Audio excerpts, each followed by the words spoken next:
तो class 10th की chapter number 9 का क्वेश्चन नंबर 9 कब करना है। क्या बोल रहा है question number 9, the angle of elevation of the top of a building from the foot of the tower is 30 degree. अपन का सिंपल फंडा अभी तक अपन डायग्राम बनाएंगे, डायग्राम की हेल्प से सब कर लेंगे। क्वेश्चन पढ़ने की हमको ज़रूरत ही नहीं पता, मेरे बच्चों को क्वेश्चन पढ़ने की ज़रूरत ही नहीं है, ठीक है। तो चलो करते हैं अपन लोग इस वाले क्वेश्चन को। पहले अपन को किसकी बिल्डिंग और एक टावर की बात की, तो पहले एक बिल्डिंग बना लेते हैं, ठीक है। मान लेते हैं ये है एक बिल्डिंग, ये है बिल्डिंग। इसको अपन क्या मान लेते हैं, इसको मान लेते हैं अपन बी पॉइंट और इसको मान लेते हैं ए पॉइंट, ठीक है। यहाँ तक क्लियर है, यहाँ तक बिल्कुल क्लियर है। इसके बाद अपन को एक टावर की बात ही कही गई है, तो चलो टावर बना लेते हैं। टावर बड़ा बनाते हैं क्योंकि टावर हमेशा बड़ा ही होता है। ये हुआ, ठीक है।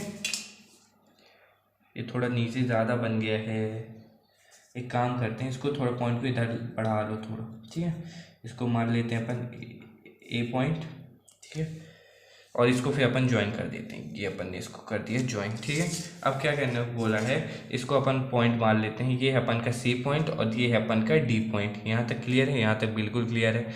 और क्वेश्चन, अब क्वेश्चन ने क्या बोला है, द एंगल ऑफ एलिवेशन और top of the from the foot of a tower, मतलब ये है अपन की बिल्डिंग, इसका एंगल ऑफ एलिवेशन है इधर डी पॉइंट से बोला गया है फुट, देखो लिखा गया ना, foot of the tower is 30 degree, means ये अपन को दिया गया है ये, ठीक है। ये कितना अपन का 30 डिग्री, ये अपन का 30। अब आगे का स्टेट था, फिर बोला गया था angle of elevation of the top of the tower from the foot of the building 60 degree. अब बोल रहा है जो एंगल ऑफ एलिवेशन है टावर का, वो है ए पॉइंट से बोला है, ठीक है। ए पॉइंट से मतलब foot of the tower building के, सॉरी।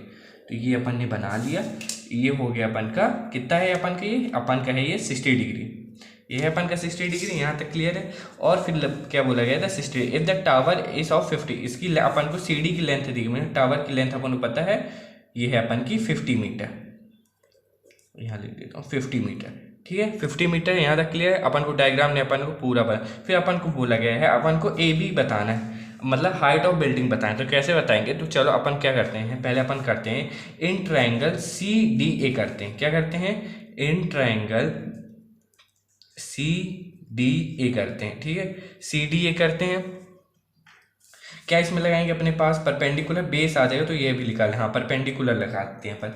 टेन मतलब 10 लगाते हैं। टेन थीटा क्या होता है, परपेंडिकुलर अपॉन बेस होता है, यही होता है। थीटा क्या है इसमें, 1060 है, 1060 है, ठीक है। और परपेंडिकुलर कितना अपन का, परपेंडिकुलर है 50 डिग्री, और बेस कितना अपन का AD है, ठीक है। 1060 कितना होता है, √3, √3 होता है इक्वल्स टू 50 अपॉन AD। यहाँ तक क्लियर है, ठीक है। अब AD का इधर इंटू कर देते हैं, तो √3 AD इक्वल्स टू 50, ठीक है। अब AD इधर है, √3 को नीचे ला देते हैं, तो 50 √3। अब √3 का नीचे रूट अच्छा नहीं लगा, तो ऊपर नीचे √3 का रेशनलाइज कर देते हैं अपन, तो ये हो जाएगा AD equals to 50 √3 upon 3 metre. मतलब अपन ने बेस निकाल ली है, बेस अपन की कितनी आ गई है, 50 √3 अपॉन 3 मीटर। यहाँ तक क्लियर है, हाँ यहाँ तक बिल्कुल अपन यहाँ तक सॉल्व कर लिया। अब आगे करते हैं, ठीक है। अब अपन क्या सॉल्व करते हैं, अब इन ट्रायंगल BAD करते हैं अपन, ठीक है। अभी यहाँ पे लाइन खींच देता हूँ। अब क्या करना है अपन को, मैंने क्या बोला, अब इन ट्रायंगल BAD लिखा है, मतलब बिल्डिंग वाला करते हैं। तो क्या लिखते हैं, इन ट्रायंगल BAD करना है, ठीक है। इसमें भी अपन टेन भी वही लगाएंगे, टेन वाला लगाएंगे। टेन थीटा इक्वल्स टू कितना होता है, परपेंडिकुलर अपॉन बेस होता है। टेन थीटा इस बार कितना है, थीटा इस बार है अपन का 30 डिग्री, तो हो जाएगा 30 डिग्री। और परपेंडिकुलर क्या है, AB है, जो अपन को हाइट ऑफ बिल्डिंग है जो अपन को निकालना है, ठीक है। ये AB है जो अपन को निकालना है, ठीक है। और AD कितना अपन ने बेस निकाल लिया, बेस कितनी है अपन की 50 √3 अपॉन 3 अपन ने निकाल लिया, देखो यहाँ पास निकाल लिया अपन ने बेस। फिर 1030 कितना होता है, 1/√3, ठीक है। 3 का आप ऊपर इंटू कर दे, AB के पास चला जाएगा। देखो ये होता है ना A upon B upon C upon D, ठीक है। A का D के साथ होता है और B का C के साथ होता है, समझ गए। तो मीन्स ये हो जाएगा A, ये हो जाएगा C, ये हो जाएगा D, तो D का A के साथ होगा, तो 3AB अपॉन 50 √3, सो समझो यहाँ से अपन डायरेक्ट भी रूट थ्री कट कर सकते हैं। अगर मैं 50 रूट 3 को ऊपर भेजूंगी तो रूट थ्री कट जाएगा ना, इसे डायरेक्ट पर चलो मैं आपको समझा रहा, आपको एक डायरेक्ट चीज़ ये पता होनी चाहिए कि इधर जाएगा तो ऊपर हो जाएगा तो कट जाएगा अपने आप। ठीक है, कितना हो जाएगा 50 root 3 upon root 3 equals to कितना हो जाएगा 3 AB हो जाएगा। रूट 3 से रूट 3 कट जाएगा तो कितना हो जाएगा 50/3 इक्वल्स टू AB होगा। जब अपन इसको सॉल्व करेंगे तो पॉइंट में समथिंग आ जाएगा 16.67 AB। अब इतने तक भी आंसर चल सकता है, ये मीटर है।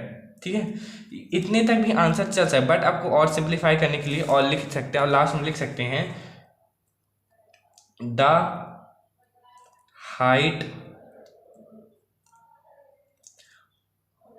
Of building